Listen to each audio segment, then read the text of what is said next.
पढ़िएगा खुरूज 14 बाब। फिर मूसा ने अपना हाथ समुद्र के ऊपर बढ़ाया और खुदा ने रात भर तूंद को अधिक आंधी चलाकर और समुद्र को पीछे हटाकर उसे खुशक जमीन बना दिया और पानी 2 हिस्से हो गया और बनी इसराइल समुद्र के बीच में से खुशक जमीन पर चलकर निकल गए और उनके दाहिने और बाएं हाथ पानी दीवार की तरह था। हालेलुया। क्या ये बरमुदा ट्रायंगल या अहरामात इस बात से अजीब बड़ी तो मुख्तलिफ तरीके से अजीब हो सकते हैं? हरगिज नहीं। वो समंदर जिस पर खुदा के खादम ने अपने हाथ को, अपनी लाठी को उठाकर बढ़ाया और वो समुंदर 2 हिस्से हो गया। ना उससे पहले और ना उसके बाद उस समुंदर ने कभी जमीन को देखा। हमारा खुदा कादिर मुतलक खुदा है। वो हर चीज करने पर और हर चीज पर कादिर है। वो था, वो है और वो रहेगा, और यही हमारा ईमान है।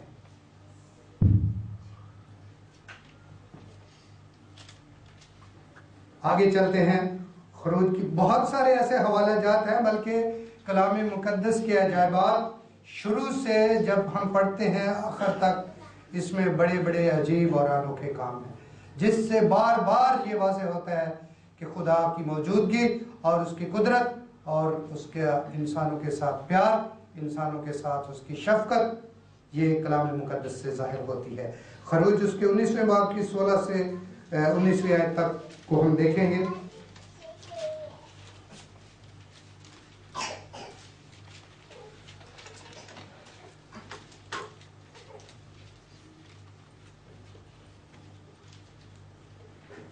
जब तीसरा दिन आया तो सुबह होते ही बादल गरजने और बिजली चमकने लगी और पहाड़ पर काली कथा छा गई और खतरनाकी आवाज बहुत बुलंद हुई और सब लोग डेरों में काम गए।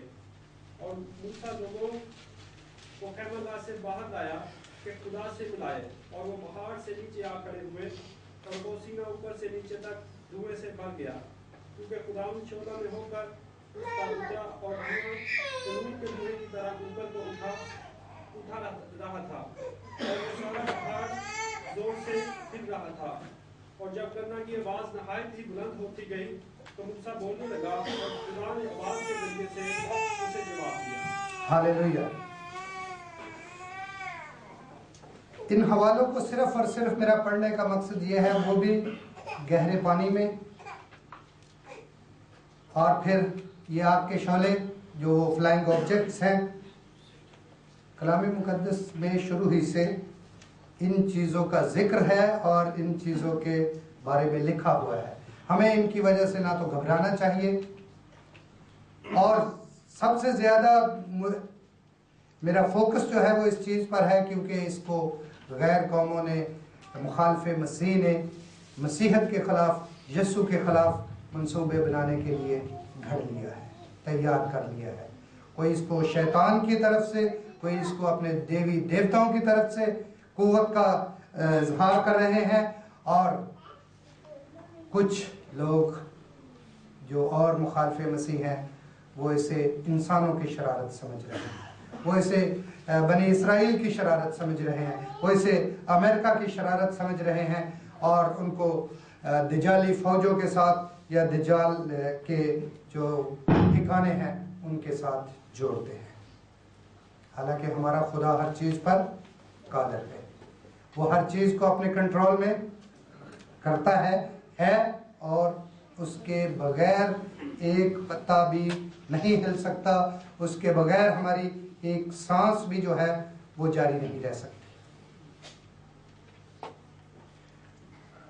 ये आग का एक और हवाला इसके लिए हम देखते हैं, दूसरा सलातीन उसके दूसरे बाब की 11वीं और 12वीं आयत।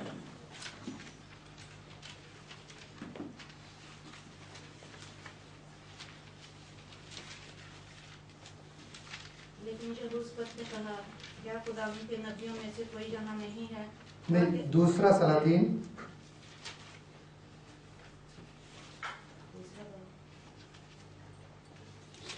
दूसरा बाब, दूसरे सलातीन का दूसरा बाब 11वीं और 12वीं आयत। यूं लिखा है, वो आगे चलते और बातें करते जाते थे कि देखो एक आतशी रथ और आतशी घोड़ों ने उन दोनों को जुदा कर दिया और एलिया बगोले में आसमान पर चला गया। अलीशा ये देखकर चिल्लाया, ऐ मेरे बाप इस्राएल के रथ और उसके सवार, और उसने उसे फिर ना देखा। सो उसने अपने कपड़ों को पकड़कर फाड़ डाला और 2 हिस्से कर दिया। यहाँ पर भी खुदावंद की तरफ से आग की सूरत में उसका जलाल जाहिर हुआ। शायद ये साइंसदान, ये लोग, ये सहाफ़ी लोग उस वक़्त भी होते तो वो इसको उड़न तश्तरी और पता नहीं किस किन नामों से पुकारते, किन किन नामों से नवाजते।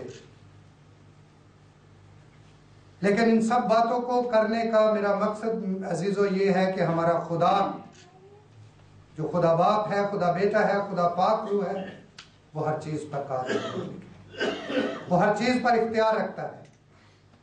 अय्यूब की किताब में देखा कि बहुत सारे ऐसे बड़े बड़े काम अजायब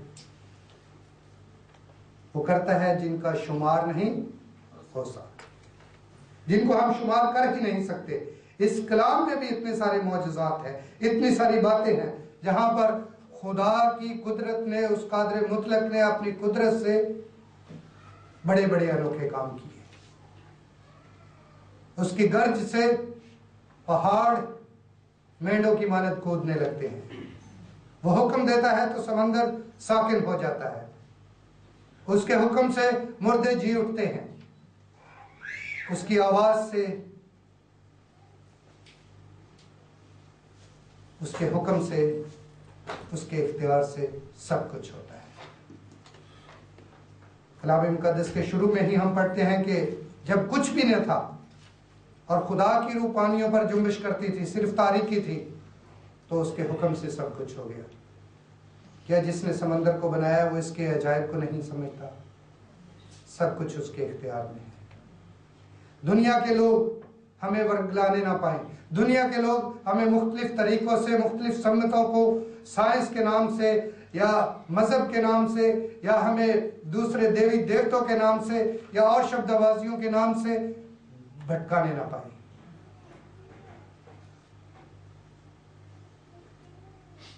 क्योंकि जब हम इस पर ईमान रखते हैं तो ये चीजें खुदावन के लोगों के सामने मामूली हैं। वो इससे भी बड़े बड़े अजायबात, अनोखे अचंभे काम जो दुनिया में शुरू से लेकर अब तक होते रहे हैं, होते रहेंगे, जब तक हम इस दुनिया में कायम हैं, या जब तक ये जमीन कायम है, जब तक हमारा खुदा, हमारा यीशु अपने लोगों को दोबारा लेने के लिए नहीं आता, उस वक्त तक ये अजीब काम होते रहेंगे। जो हमने एक विर्द पढ़ा था, सुना था, दानियल नबी की मार्फत लिखा हुआ कि आखिरी जमाने तक इस किताब को बंद रखें। इस पर वो रिसर्च करेंगे, स्टडी करेंगे और दानिश अफजू होगी। बहुत सारी अच्छी बातें भी निकलेंगी इंसान की अकल के लिए, समझने के लिए, जिंदगी गुजारने के लिए। मेरे अजीजों, मत इसके साथ बोले कि सिर्फ दानिश ही अफजू होगी। मुखालिफ मसीह शैतान भी अपने जोरों में, अपने काम में लगा हुआ है। उसकी हर लम्हा, उसकी हर घड़ी ये कोशिश है कि वो उसके लोगों को बहकाए। जैसे उसने देखा आदम और हवा बड़ी खुशी के साथ अपनी जिंदगी के दिन गुजार रहे थे। आप तसव्वुर कर सकते हैं कि कैसी वो जिंदगी होगी जिसमें ना कोई फिक्र, ना परेशानी, ना दुख, ना बीमारी, ना किसी चीज की फिक्र कि हमें ये करना है। वो भी बहक गई।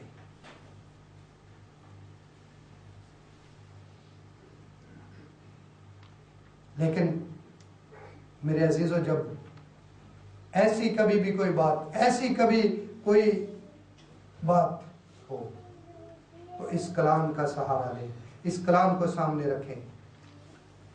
आपको बड़े बड़े हमारे मुल्कों में, हमारे इलाकों में जादूगर, तवीज़ करने वाले और मुख्तलिफ तरीक़ों से काला इल्म वगैरह करने वाले अनोखे और अचंभे काम दिखाएंगे। आप देखते हैं, देखे होंगे, देखेंगे भी, लेकिन वो कादिर मुतलक नहीं है। कादिर मुतलक सिर्फ हमारा खुदा है, यहोवा उसका नाम है, जो हर चीज़ को करने में, हर चीज़ को संभालने में हर वक्त मुकम्मल इख्तियार रखता है, जिसके हुक्म से सब कुछ हो जाता है, जिसको किसी का इंतजार नहीं करना पड़ता, जिसको किसी के आगे झुकना नहीं पड़ता, बल्कि सब उसके आगे झुकते हैं। शैतान भी उसके सामने थरथराते और कांपते हैं।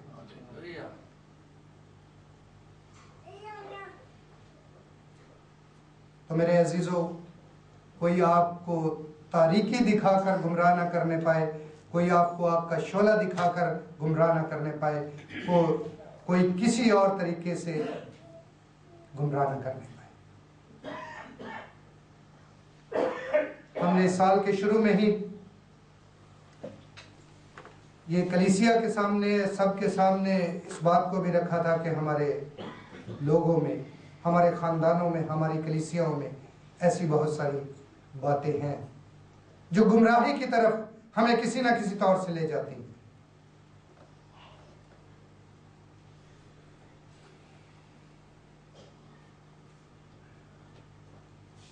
इस पर ये बरमूदा ट्रायंगल और शैतानी समुंदर पर बहुत सारे लोगों ने